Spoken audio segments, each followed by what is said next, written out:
Hello, YouTubers. This is Reggie with A-Team Appliance, and just left a service call.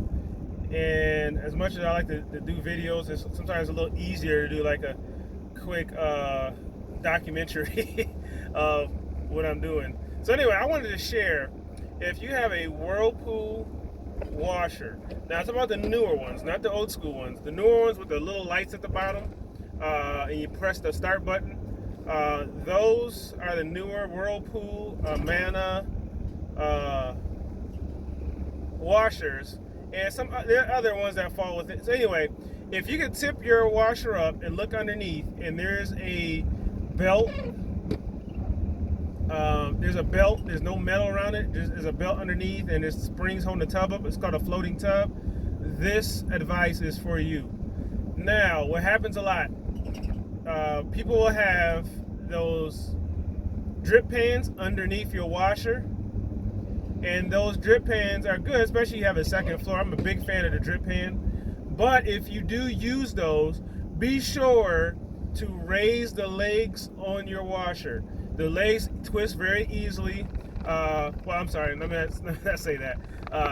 Depending on how long you had your washer. If you had it a while, sometimes they're a little rusted, but you can take a wrench and just twist them, lefty-loosey, righty-tighty. And when you do this, it will extend the legs up. The reason why you should do it is because if those legs are too short, when you pull a full load in your washer, that tub is going to lower and it'll hit the ground.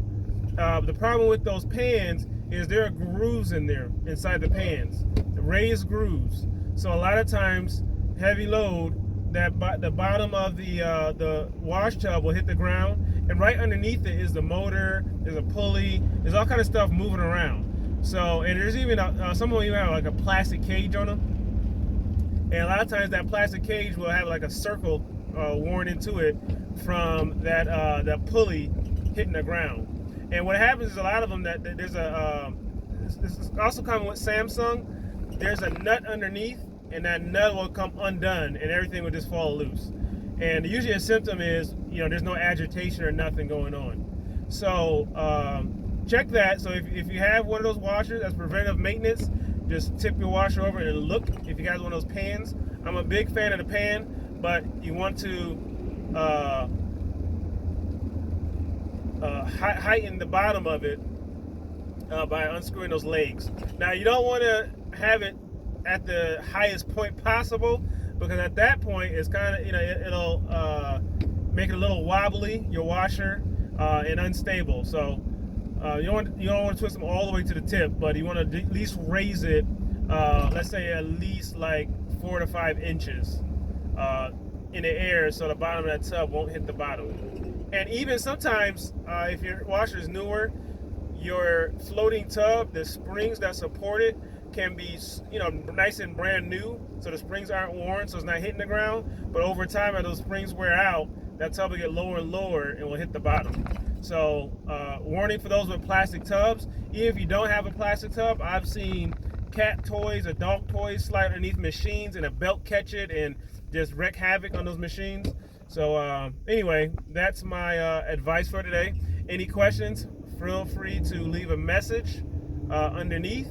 Also, as always, there's going to be a link at the bottom that links you to my eBay site where I sell quality pulled appliance parts. So I'll get machines that are, a lot of them are new or newer, great shape, and I have so much inventory on my resale side of my business, I'll just part those out even if they work. So just, that's a nice little supplemental income.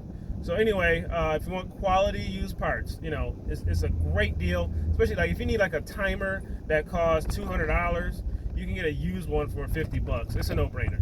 So it's a link below. Any questions, let me know. This is Reggie with A-Team Appliance. See ya.